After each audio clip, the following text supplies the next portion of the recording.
Last class में बेटा हम लोगों ने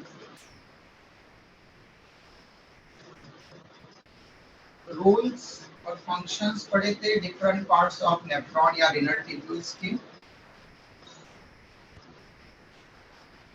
आज हम देखेंगे कि यूरिन का कॉन्सेंट्रेशन कैसे होगा और करंट काउंटर करंट मैकेनिज्म क्या होगा।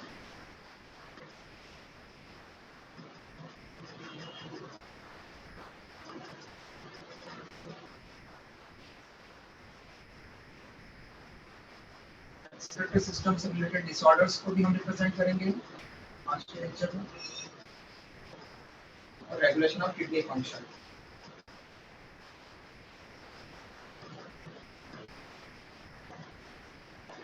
First, concentration of urine.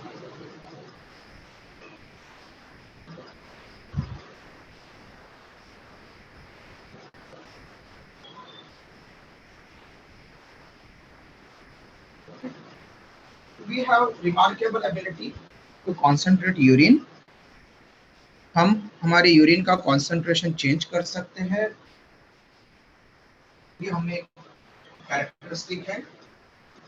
अगर हमारे पास में ज्यादा वाटर अवेलेबल है, एक्सेस में वाटर अवेलेबल है, तो हम उस वाटर को, एक्सेस वाले वाटर को यूरिन में जाते हुए यूरिन में रिलीज करके उसको मोर डाइल्यूट कर सकते हैं, या फिर जो यूरिन बन रहा है उसको इवन कलेक्टिंग डक्ट से भी हम लूप ऑफ पीसीटी से some amount of water absorb होता है, descending limb of loop of Henle से मैक्सिमम वाटर का अब्सॉर्प्शन होता है, डीसीटी वाले पार्ट पर कंडीशनल बेस्ड वहाँ पर हार्मोनल बेस्ड वाटर का अब्सॉर्प्शन हो सकता है, एंटी डायूरेटिक हार्मोन वहाँ पर जो रहेगा उससे। इवन हमने कहा था कलेक्टिंग डक्ट जो आगे रीनल पेल्विस में ओपन होने वाली है और पेल्विक एरिया से रीनल पेल्विस से वो यूरेटर में ओपन होने वाली है, तो वहां तक भी कंडक्टिंग डक्ट से भी हम वाटर निकाल सकते हैं, मतलब कॉन्सेंट्रेट बना सकते हैं अगर बॉडी को जरूरत है। बॉडी को जरूरत है और हम पानी पी नहीं रहे हैं बहुत टाइम से, तो जो यूरिन बन रहा है वहां से अलग अलग पार्ट से भी हम वाटर निकाल करके यूरिन को मोर कॉन्सेंट्रेट बना सकते हैं। ओके, तो जो यूरिन रिलीज होता है उसके बेसिस पर हम तीन टर्म्स वहां पर यूज कर सकते हैं। हाइपोटोनिक यूरिन,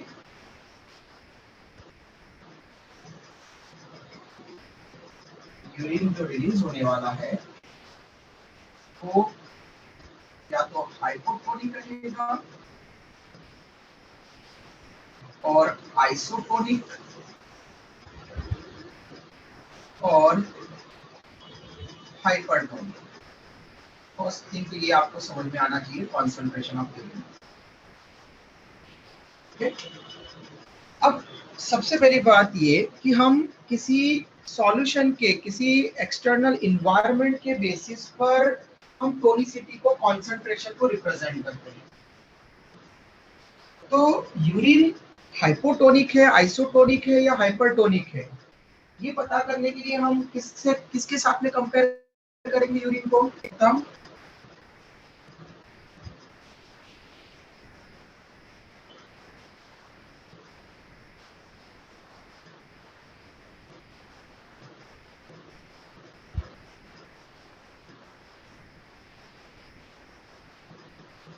यूरिन हाइपोटोनिक है, हाइपरटोनिक है या आइसोटोनिक है,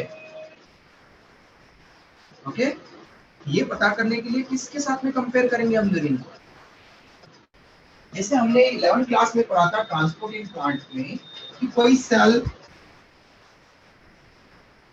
है वहां पर और उसको हमने किसी सॉल्यूशन में रखा है, हम उस सॉल्यूशन को बोल रहे थे हाइपरटोनिक, हाइपोटोनिक या आइसोटोनिक।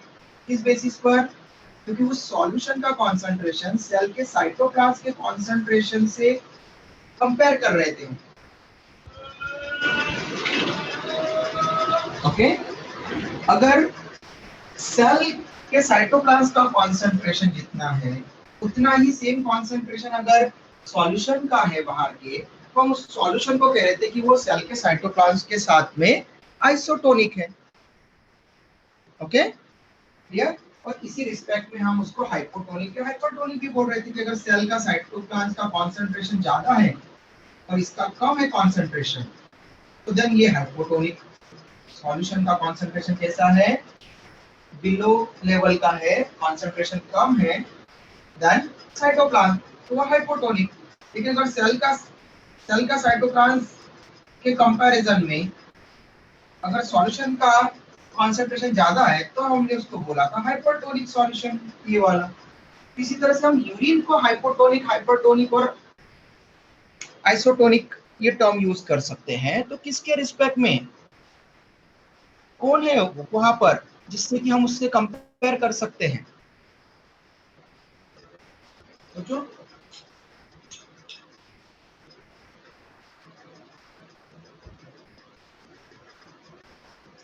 Body fluid. यस बेटा, बॉडी फ्लूइड। Body fluid. कौन सा बॉडी फ्लूइड? ब्लड और प्लाज्मा। Okay good. वैष्णवी ने बोला है वाटर। नहीं बेटा, वाटर के कंपैरिजन में। सॉल्ट। ओके, तो किसके कंपैरिजन में, कौन से सॉल्यूशन के? तो बॉडी फ्लूइड, और मेजर बॉडी फ्लूइड हम यहाँ पर जिससे यूरिन बनाया जा रहा है वो है ब्लड। ओके, तो ब्लड के कंपैरिजन में हम देखेंगे कि जो ग्लोमेरुलस को ब्लड आने वाला है उसका कॉन्सेंट्रेशन कितना है, और उससे बनने वाले यूरिन का डिफरेंट पार्ट्स, नेफ्रॉन के डिफरेंट पार्ट्स में उसका कॉन्सेंट्रेशन कैसे होता है। उन दोनों को कंपेयर करते जाएंगे ब्लड के साथ। तो ग्लोमेरुलस की अफरंट आर्टेरियोल में आने वाले ब्लड का कॉन्सेंट्रेशन यूजुअली होता है 300 मिलीऑस्मोल पर लीटर। ओके, ब्लड जो ब्लड का प्लाज्मा है,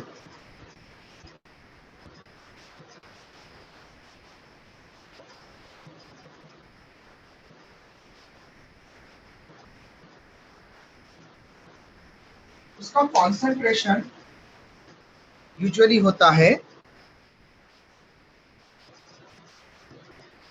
300 मिलीऑस्मोल पर लीटर। ओके, तो अब मुझे बताओ हाइपोटोनिक यूरिन कब कहेंगे हम?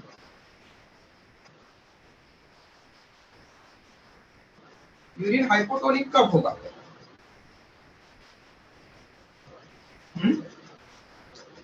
जब हम बोल रहे हैं कि यूरिन हाइपोटोनिक है तो उसका मतलब क्या हुआ फिर, बताओ जल्दी।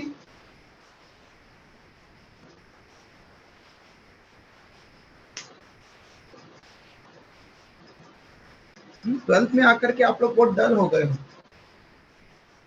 आंसर ही नहीं देते प्रॉपर। हाइपो का मतलब कम। जोर से बोलो, हाइपो का मतलब कम। है ना, बिलो द लेवल। तो जब ब्लड का 300 मिलीऑस्मोल है प्लाज्मा का, जो ग्लोमेरुलस को आ रहे हैं, कितना कॉन्सेंट्रेशन है, उससे कम कॉन्सेंट्रेशन वाला यूरिन अगर बनेगा तो उसको हम बोलेंगे हाइपोटोनिक। ओके, तो जब यूरिन का कॉन्सेंट्रेशन लेस देन 300 मिलीऑस्मोल पर लीटर, ये वैल्यू होगी लेस देन, ओके, तो हम बोलेंगे यूरिन हाइपोटोनिक है। अब बताओ आइसोटोनिक के लिए क्या लिखना है फिर, जल्दी बताओ। इक्वल टू 300 मिलीऑस्मोल पर लीटर। ये अगर आ गया तो यूरिन कैसा है, आइसोटोनिक है। यूरिन अगर इस कॉन्सेंट्रेशन का रिलीज होगा तो हम बोलेंगे वो आइसोटोनिक यूरिन रिलीज हो रहा है। हाइपरटोनिक यूरिन मतलब बताओ जल्दी, है ना, मोर देन 300 मिलीऑस्मोल कॉन्सेंट्रेशन का अगर यूरिन रिलीज होगा तो उसको हम कहेंगे कि वो हाइपरटोनिक यूरिन है इन कंपैरिजन टू ब्लड और ब्लड प्लाज्मा। ये सबको समझ में आया? किसी को डिफिकल्टी है? किसको हाइपोटोनिक यूरिन कहेंगे, आइसोटोनिक और हाइपरटोनिक यूरिन कहेंगे? है कोई ऐसा यस स्टूडेंट सर, जिसको नहीं समझ में आया? हाँ बोलो। समझ गया सर। Very good. चलो, तो फर्स्ट तो ये है। फिर हम एक एक जैसा यूरिन क्यों नहीं रिलीज करते? क्या क्या रीजन हो सकते हैं? हम हमेशा आइसोटोनिक यूरिन क्यों नहीं रिलीज करते, या हाइपोटोनिक ही क्यों नहीं रिलीज करते हमेशा, या हाइपरटोनिक ही नहीं क्यों नहीं रिलीज करते? क्यों इन तीनों में से एक टाइप का यूरिन रिलीज हो सकता है? एक फिक्स क्यों नहीं है? बताओ जल्दी। वो हमारे हेल्थ पर डिपेंड। यूरिन एक ही कॉन्सेंट्रेशन का निकले, ये फिक्स क्यों नहीं है? क्या रीजन हो सकता है?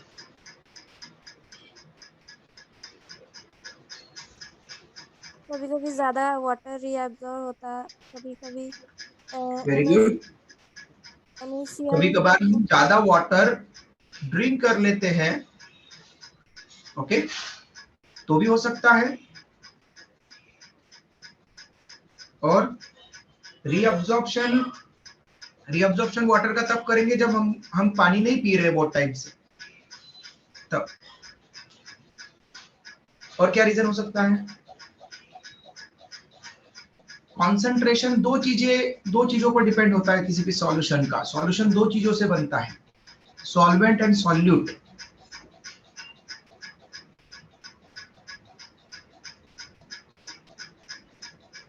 आयंस कितनी मात्रा में लेते हैं हम डाइट में, उस हाँ, पर भी वेरी गुड। है।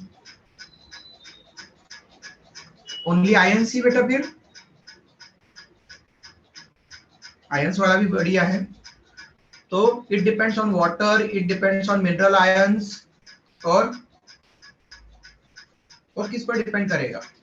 क्या ओनली हम मिनरल आयंस ही एक्सक्रीट आउट करते हैं क्या यूरिन में? यूरिन में जो जो चीजें जाएगी उन पर सब पर डिपेंड करेगा ना कॉन्सेंट्रेशन।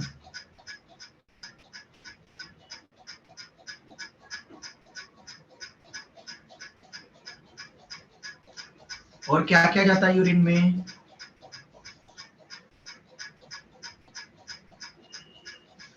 और ये, सोडियम।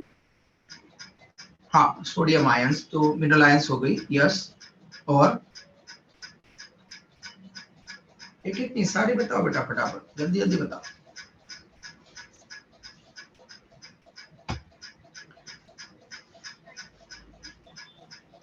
यस, किसी का माइक ऑन हुआ था लेकिन बहुत ही कम आवाज आया, मेरे तक आवाज नहीं आ रहा है। जो भी बोले प्लीज एटलीस्ट इतने वॉल्यूम के साथ में बोलो कि मेरे तक प्रॉपर आपका आवाज आए बेटा। फिर से बोलो अगर किसी ने बोला था तो। सर क्लोरीन है। हाँ, तो एक ने सोडियम बोला, एक ने क्लोरीन बोला। इलेक्ट्रोलाइट्स हो गए ना बेटा। इलेक्ट्रोलाइट्स के अलावा और क्या क्या है यूरिन में? क्या पढ़ा हमने? कंपोजिशन क्या पढ़ा? कहाँ से यूरिन बनाया हमने? अमोनिया। क्या क्या? फिर तो अमोनियम आयन, अमोनिया नहीं, फ्री अमोनिया नहीं जाता, अमोनियम आयन। और बस इतना ही रिलीज करते यूरिन में, water, ammonium ion, sodium chloride, बस खत्म।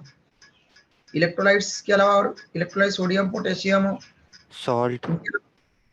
हाँ, सॉल्ट NaCl। अरे मेन चीज तो भूल ही गए आप लोग। यूरिन के टाइप्स हमने किसके बेसिस पर पढ़े थे? यूरिन में हम मेनली क्या रिलीज करते हैं? Nitrogenous excretory nitrogen. मटेरियल्स। तो नाइट्रोजन एक्सक्रेटरी मटेरियल का नाम भी तो लेना पड़ेगा ना बेटा। Urea, uric acid, creatine, creatinine phosphate, okay. ये सारे मटेरियल्स ये सॉल्यूट में आएंगे, मिनरल आयंस और नाइट्रोजनस एक्सक्रेटरी मटेरियल्स ये सभी सॉल्यूट में आएंगे, और वाटर सॉल्वेंट में आएगा। तो water solvent, mineral ions and nitrogenous excretory material like urea, uric acid, creatine, creatinine phosphate, ये सब मिलकर के यूरिन बनता है। तो हर एक चीज पर डिपेंड करेगा उसका कॉन्सेंट्रेशन। तो हमारी बॉडी में अगर ये कम या ज्यादा होंगे तो उसकी बेसिस पर कॉन्सेंट्रेशन पर भी असर पड़ेगा। सॉल्यूट कॉन्सेंट्रेशन बढ़ाते हैं, ओके, और वाटर कॉन्सेंट्रेशन कम करता है, सॉल्वेंट कॉन्सेंट्रेशन कम करता है, डाइल्यूशन कॉज करता है। तो अगर वाटर ज्यादा होगा यूरिन में तो यूरिन कम कॉन्सेंट्रेशन वाला रिलीज होगा, हाइपोटोनिक रिलीज होगा। ओके, इसका मतलब है कि ऐसा urine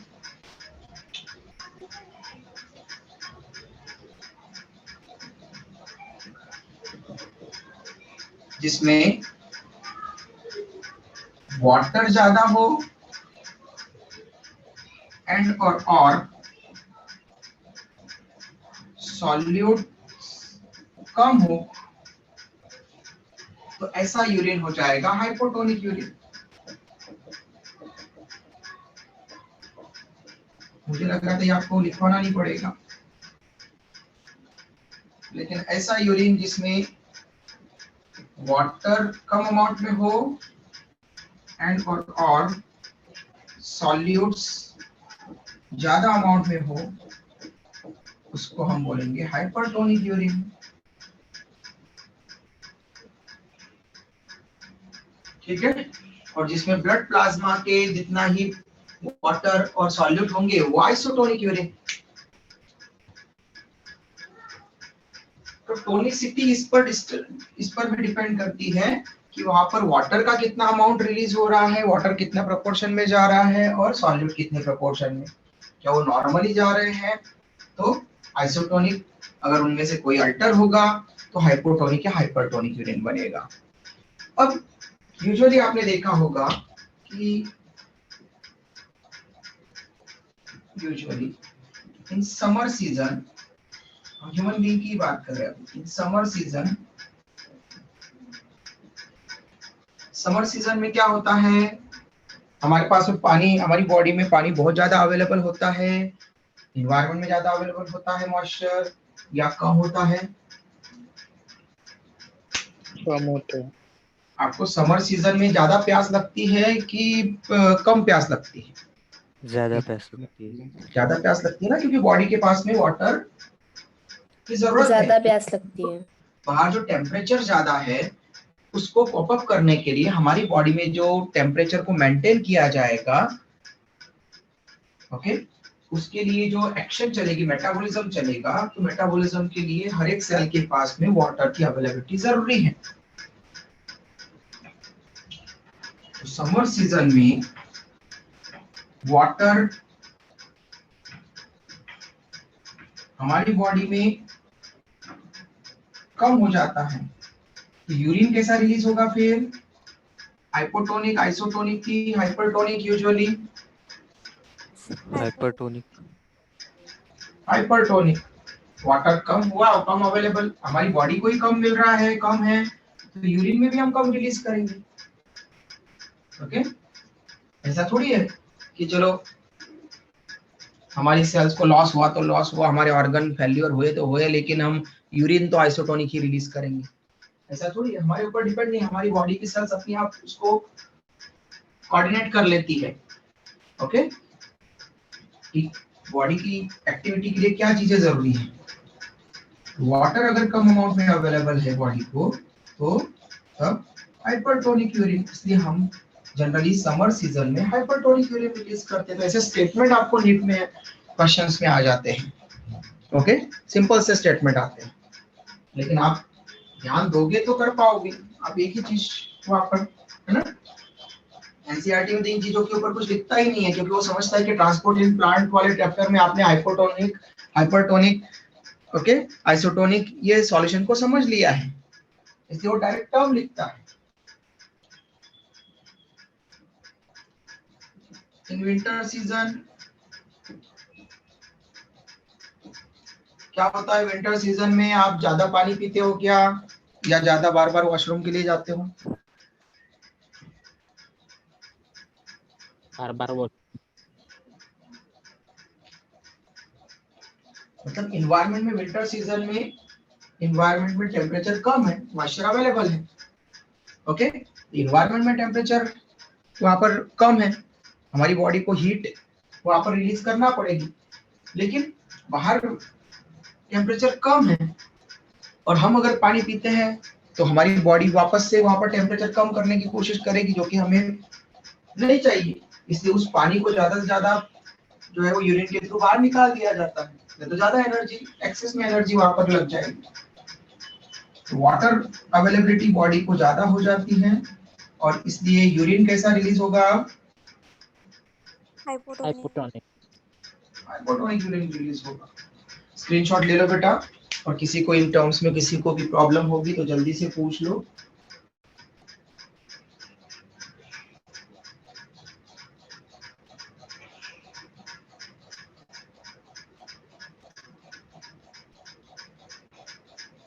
done sir. Very good. Done sir. Good. Mankapur branch से रिप्लाई नहीं आया बेटा।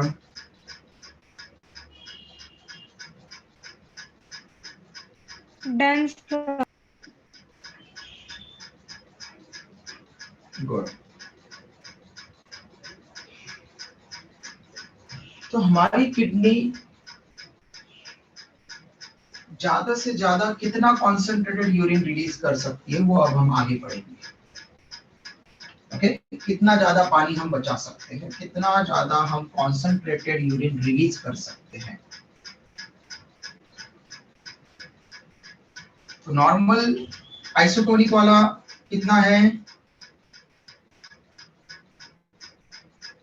आइसोटोनिक का हमने कितना लिखा था बेटा वहां पर? 300 मिलीऑस्मोल पर लीटर। ओके, तो 300 मिलीऑस्मोल का मैक्सिमम कितना हम रिलीज कर पाएंगे, कितना हम रिलीज, हमारी किडनी कितना रिलीज कर सकती है हाइपरटोनिक यूरिन, ये आपको पूछते हैं। तो आपको ध्यान रखना है कि हम maximum hypertonic urine, maximum hypertonic urine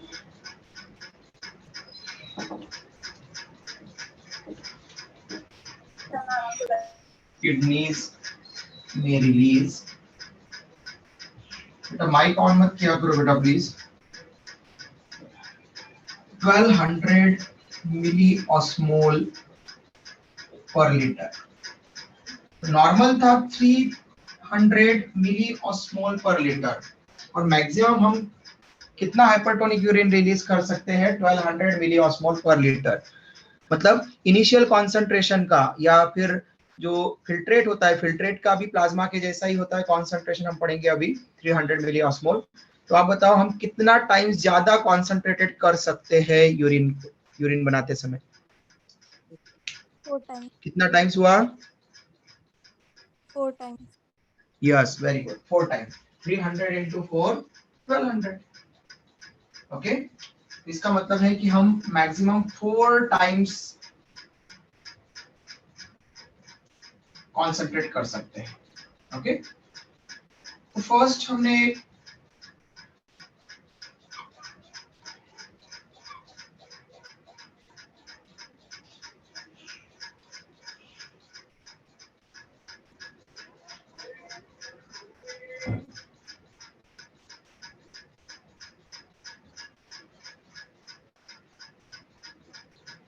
ये है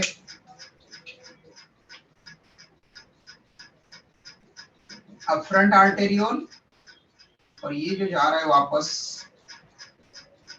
ये है एफ्रंट आर्टेरियोल्स। तो अपफ्रंट और एफ्रंट। ओके, ये ग्लोमेरुलस कैपिलरीज बनाएगा।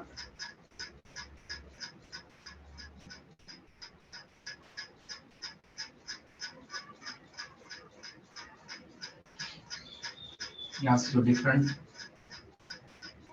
ब्लड कैपिलरीज निकलती जाएगी, इनको ये कनेक्ट करते जाएंगे।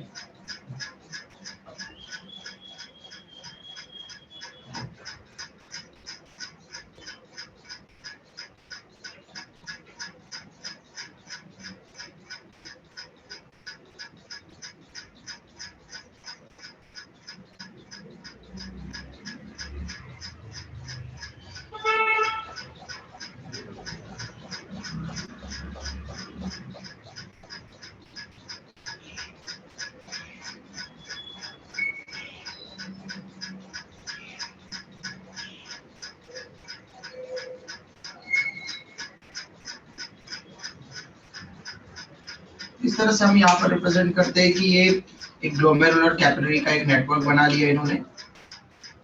ये बोमन कैप्सूल जिसको डबल वॉल्ड है, कवर कर रहा है, और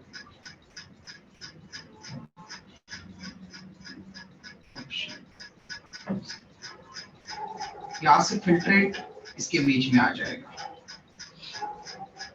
ओके, ग्लोमेरुलस से फिल्ट्रेशन मेम्ब्रेन हमने पढ़ लिया था, बेसिलर मेम्ब्रेन भी इनके बीच में होती है, फिल्ट्रेट आ गया। इस फिल्ट्रेट का कॉन्सेंट्रेशन 300 मिलीऑस्मोल पर लीटर इतना ही होता है, मतलब जितना ब्लड प्लाज्मा में था उतना ही है। ओके, तो यहाँ पर इसको बोलेंगे हम इनिशियल फिल्ट्रेट। तो ये पहली बार फिल्ट्रेट हुआ अल्ट्रा फिल्ट्रेशन से, तो ये फिल्ट्रेट। तो इनिशियल फिल्ट्रेट 300 मिलीऑस्मोल है, और उसका हम ज्यादा से ज्यादा किडनी में कंसंट्रेशन कर सकते हैं 1200 मिलीऑस्मोल, मतलब 4 टाइम्स। ओके, जैसे आर्या ने आंसर दिया था 4 टाइम्स, तो 4 टाइम्स हम वहां पर रिप्रेजेंट करेंगे। बट फिर हमें पता है कि फिर प्रॉक्सिमल कॉन्वोल्टेड ट्यूब्यूल आती है, ओके, डिस्टल कॉन्वोल्टेड ट्यूब्यूल आती है, उसके बीच में दोनों कॉन्वोल्टेड ट्यूब्यूल्स के बीच में लूप ऑफ हेनले है। ओके, तो इसमें डिफरेंट मॉलिक्यूल्स का एक्सचेंज होता रहता है, वाटर का और सॉल्यूट्स का एक्सचेंज होता रहता है, रीअब्जॉर्प्शन, सिक्रीशन दोनों प्रोसेस चलती रहती है रीनल ट्यूब्यूल में, और उसके बेसिस पर यहाँ पर डिफरेंट कॉन्सेंट्रेशन आपको दिखेंगे। Descending limb of loop of Henle, फिर ascending limb of loop of Henle में थिन पोर्शन और थिक पोर्शन, वहां पर डीसीटी, डिस्टल कॉन्वोल्टेड, इस तरह से हम यहाँ पर रिप्रेजेंट करेंगे। जाता हुआ ये तो यूरिन है। तो कॉर्टेक्स वाला पार्ट और मेडुला वाला पार्ट आपको पता है, अब उसको हमने रिप्रेजेंट करेंगे। ये 300 मिलीऑस्मोल वाला यहाँ से जा रहा है, यहाँ से कुछ अमाउंट में वाटर निकाला जा रहा है, लेकिन कुछ अमाउंट में सॉल्यूट भी निकाले जा रहे हैं। तो इनिशियली यहाँ पर कॉन्सेंट्रेशन अबाउट 300 के आसपास ही रहेगा। जो पीसीटी में आएगा वो 300 से 400 ज्यादा से ज्यादा हो सकता है। तो यूजुअली यहाँ पर भी 300 मिलीऑस्मोल पर लीटर, इतना ही कॉन्सेंट्रेशन अभी भी यहाँ पर बना हुआ है पीसीटी में। ओके, क्योंकि इसमें से वाटर का भी और सॉल्यूट्स का भी, दोनों का भी रीअब्जॉर्प्शन हुआ, और कुछ सॉल्यूट का सिक्रीशन भी हुआ। लेकिन जैसे ये लूप ऑफ हेनले में जाता है, तो लूप ऑफ हेनले में, descending limb of loop of Henle में ओनली वाटर का रीअब्जॉर्प्शन होता है। तो ओनली वाटर, इसके लेवल पर अलग अलग जगह से वाटर का रीअब्जॉर्प्शन चल रहा है यहाँ तक पूरा। ओके, डिसेंडिंग लिम्ब यहाँ तक है। तो वाटर निकाला जा रहा है ओनली, सॉल्वेंट निकाला जा रहा है, तो सॉल्यूट का प्रोपोर्शन अपने आप बढ़ता जाएगा। सॉल्यूट ऐड नहीं हो रहे हैं, बट है ना, हमने कहा था ना descending limb of loop of Henle only permeable to water, ठीक है, इलेक्ट्रोलाइट्स के लिए वो इम्परमिएबल है, सॉल्यूट के लिए इम्परमिएबल है। तो सॉल्यूट का तो कोई एक्सचेंज नहीं होगा, बट वाटर तो जा रहा है बाहर, और वाटर निकाला जा रहा है। तो अब ये जो फिल्ट्रेट है वो कॉन्सेंट्रेटेड होगा कि डाइल्यूट होगा?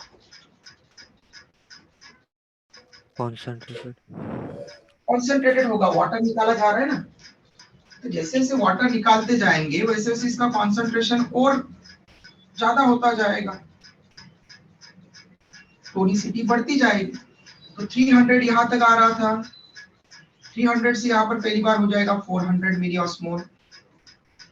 ओके, 400 मिलीऑस्मोल, 400 से आगे बढ़ जाएगा 600 मिलीऑस्मोल, 600 से हो जाएगा 800 मिलीऑस्मोल, 800 से हो जाएगा 1000 मिलीऑस्मोल, और लास्ट में फाइनली यहाँ पर हो जाएगा 1200 मिलीऑस्मोल। तो descending limb of loop of Henle में आप वहां पर देख सकते हैं कि 300 से 1200 तक उसने बना दिया। ओके, अब डिसेंडिंग लिम्ब डिसेंड डाउन करवा रही फिल्ट्रेट को, और असेंडिंग लिंब असेंड डाउन करवा असेंड अप करवा रही है। ओके, अपवर्ड ट्रांसलोकेशन होगा वहां पर। तो इसका मतलब है कि यहाँ पर काउंटर हो रहा है ना, एक नीचे जा रहा है और एक ऊपर की तरफ जा रहा है, तो काउंटर करंट फ्लो हो रहा है वहां पर। तो काउंटर करंट, इस कंडीशन को बोलते हैं हम काउंटर करंट। तो लूप ऑफ हेनले में डिसेंडिंग लिंब और असेंडिंग लिंब में जो फ्लूइड फ्लो होगा, फिल्ट्रेट फ्लो होगा, वो काउंटर करंट डेवलप करेगा। तो काउंटर करंट मैकेनिज्म दो जगह पर होता है यूरिन फॉर्मेशन के टाइम पर। पहला काउंटर करंट कौन रिप्रेजेंट कर रहा है? पहला रिप्रेजेंट कर रहा है descending limb of loop of Henley and ascending limb of loop of Henley. Descending limb and ascending limb of loop of Henle। Okay, और सेकंड कौन रिप्रेजेंट कर रहा है? तो सेकंड यहाँ पर होती है, इनको लाइन करती वासा रेक्टा। तो उस वासा रेक्टा जो U shape loop of Henley को लाइन करती है, उसको हम यहाँ पर ना बना करके हौश पौश हो जाएगा, इसलिए हम यहाँ पर इस तरह से बना रहे हैं उसको, ये यू शेप वासा रेक्टा। दिख रहा है क्या बेटा? ये ज्यादा ग्रीन कलर थोड़ा सा लाइट दिखता है यहाँ पर बट कैमरा से, लेकिन ये अपीयर हो रहा है कि आपको यू शेप ट्यूब दिख रही है क्या बेटा? Yes sir.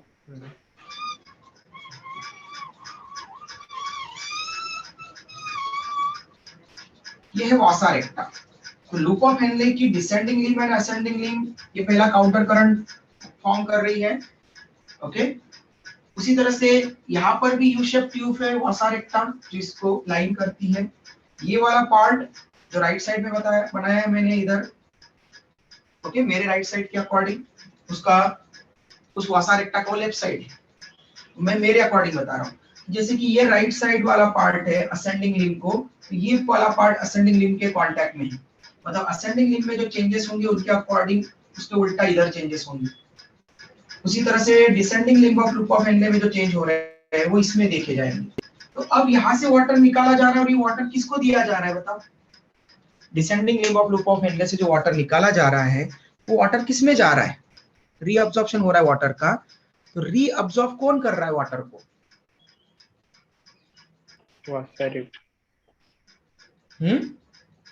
कौन?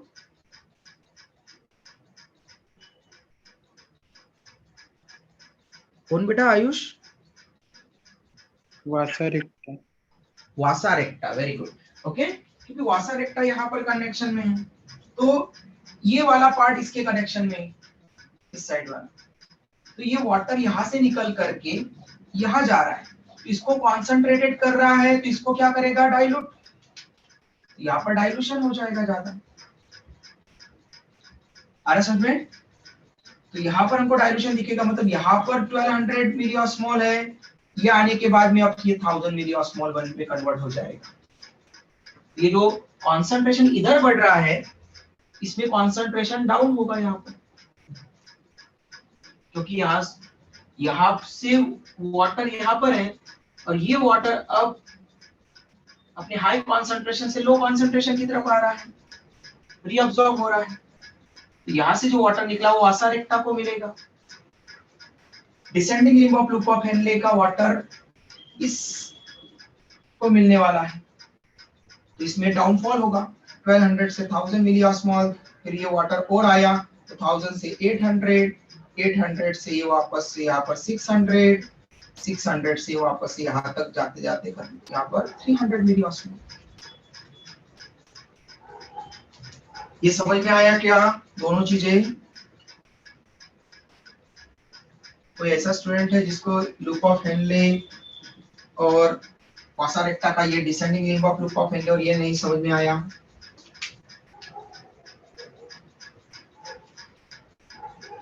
है कोई ऐसा स्टूडेंट? जल्दी बताओ। समझ में आया क्या सबको? Yes sir. ओके, चलो आगे बढ़ते हैं।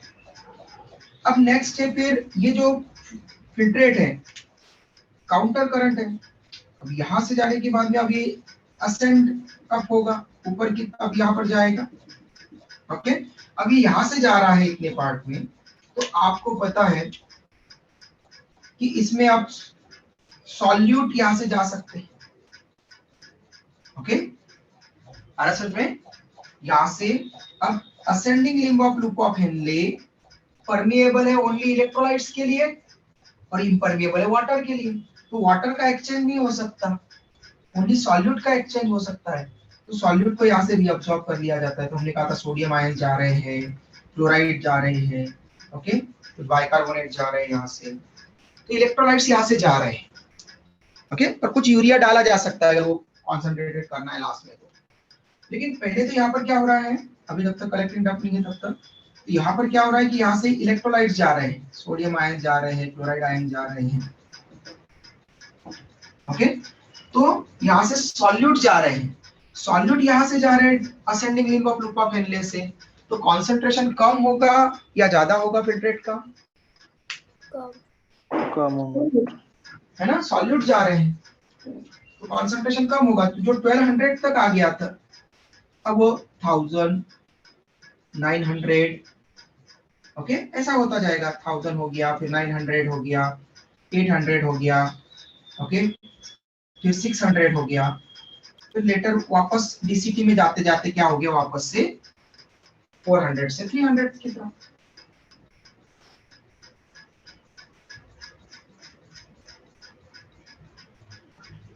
समझ में आया बेटा यहां तक? इतना क्लियर है क्या? Ascending limb of loop of Henley, किसी को डिफिकल्टी है? ओके, किसी का कोई आवाज तो किसी को कोई डाउट नहीं। अब जैसा इधर है वैसा इसमें भी होगा।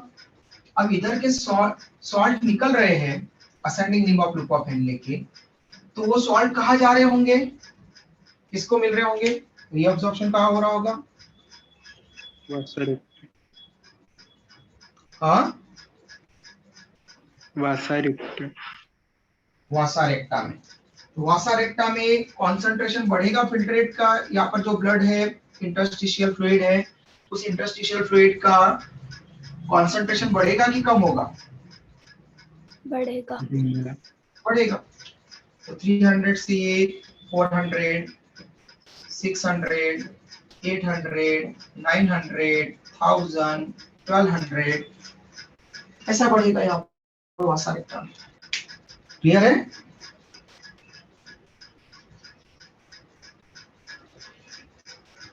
ओके बेटा,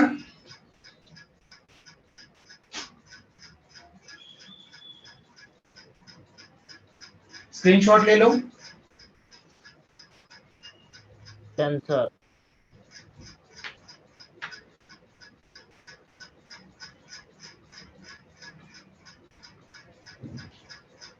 डन सर। ओके, तो ये डिपेंड करेगा यहाँ पर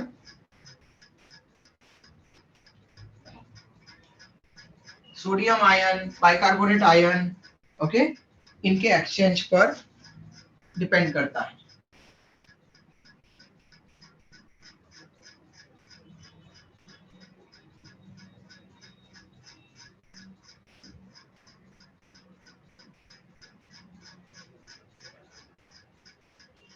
रेगुलेशन ऑफ किडनी फंक्शन और डिसऑर्डर से रिलेटेड टर्म्स हम कल पढ़ेंगे बेटा, नेक्स्ट इसमें पढ़ेंगे, नेक्स्ट लेक्चर में पढ़ेंगे। ओके, थोड़ा भी अर्जेंटली जो है वो कुछ काम है थोड़ा सा, इसके लिए आपकी क्लास यहीं पर रैप अप कर रहा हूँ बेटा। ओके, हम नेक्स्ट लेक्चर में कंप्लीट कर लेंगे उसको और फिर उसके बाद में नेक्स्ट टॉपिक स्टार्ट कर देंगे। Okay, till then bye, take care बेटा। किसी को कोई डाउट होगा तो व्हाट्सएप पर भेज देना। पेपर कल का अच्छे से देना बेटा। ओके, बेस्ट ऑफ लक कल के पेपर के लिए। Thank you sir. Bye sir. Thank you sir, bye sir. Bye बेटा।